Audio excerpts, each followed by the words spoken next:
24-25 हजार से ज्यादा पद जो है TRE-1 में खाली थे। कई हजारों शिक्षक फर्जीवाड़े तौर पर पकड़े गए, उनको बाहर किया गया, तो उनके जगह पर नए लोगों को नियुक्ति प्रक्रिया में अपनाई जानी चाहिए, उनको शामिल किया जाना चाहिए था।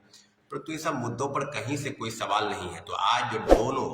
जो उप मुख्यमंत्री बने हैं, मुख्यमंत्री तो नीतीश कुमार ही है, परंतु दोनों उप मुख्यमंत्री से सवाल है, खासकर सम्राट चौधरी और विजय सिन्हा जी से, कि अगर आप सत्ता में नहीं थे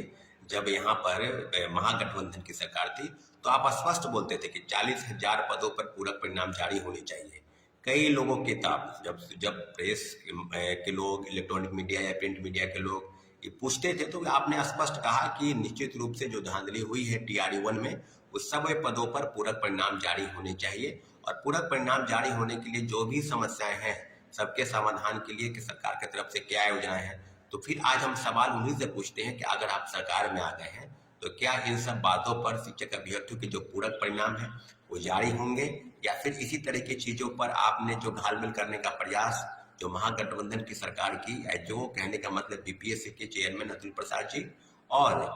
जो शिक्षा विभाग के प्रमुख सचिव हैं के पाठक, दोनों की तरफ से जितने भी मंतव्य दिए गए, पहली बार आपको बता दें कि जितनी भी चीजें, मात्र 2773 लोगों का रिजल्ट दिया गया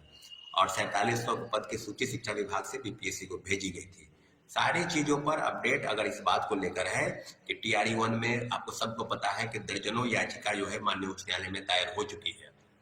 परंतु अगर सरकार के जो मुखिया है और मुख्यमंत्री और उप मुख्यमंत्री की तरफ से इस तरह की चीजें सरकार में आने के पहले अगर आप बोल रहे थे, अगर आज आप सरकार में है, तो क्या TRE-2 के जो बातें हैं उसको लेकर किस तरह के प्रावधान है? तो मुझे लगता है कि इस तरह की चीजों पर BPSC को एक चिट्ठी भेजा गया है शिक्षा विभाग से कि जल्द से जल्द, यानी 31 तारीख के पहले तक TRE-2 के पूरक परिणाम जो ग्रीवांसेस सेल में दिए गए हैं उनको, और जो आपत्ति के रूप में काफी चीजें सामने आई है, कई लोगों का cut off, minimum cut off को पार कर गए हैं, उनके लिए सारी चीजों पर अप टू डेट आपको बताने होंगे। तो एक बात स्पष्ट है कि BPSC की तरफ से जो घालमेल करने का प्रयास किया है, 3 तारीख यानी 3 दिसंबर के दिन एक चिट्ठी जारी हुआ था, 3 जनवरी के दिन, कि हम लोगों की तरफ से एक चिट्ठी जारी हुआ है कि जो भी पूरक परिणाम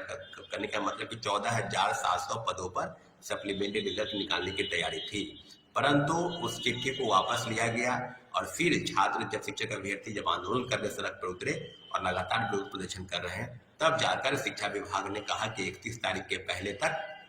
आप पूरक परिणाम जो भी लिस्ट है, जो भेजा गया है, जो पद खाली है, सभी पर पूरक परिणाम जारी करने चाहिए। तो इस तरह की चीज सरकार बदल गई है, परंतु सरकार में जो लोग नहीं थे आज पुनः उप मुख्यमंत्री पद पर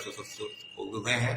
तो उन डिप्टी CM से भी सवाल है और सरकार के नए गठन के बाद से NDA से भी सवाल है कि सत्ता में आने के बाद ये न हो कि जैसे महागठबंधन की सरकार में हुआ, आपको पूरक परिणाम के लिए TRE-1 से लेकर TRE-2 तक सभी मामलों पर पहल करनी चाहिए। अगर आप पहल नहीं करते हैं तो ये मान के चले कि भी सिर्फ सत्ता के लिए बस खेल होता है, और ये बस ये शिक्षक अभ्यर्थियों से, छात्रों से आपका कोई लेना देना नहीं, कोई सरोकार नहीं। इस सब मामलों को लेकर अगर NDA की सरकार संज्ञान नहीं लेती है, तो शिक्षक अभ्यर्थियों का बहुत बड़ा आंदोलन आपको देखने को मिलेगा।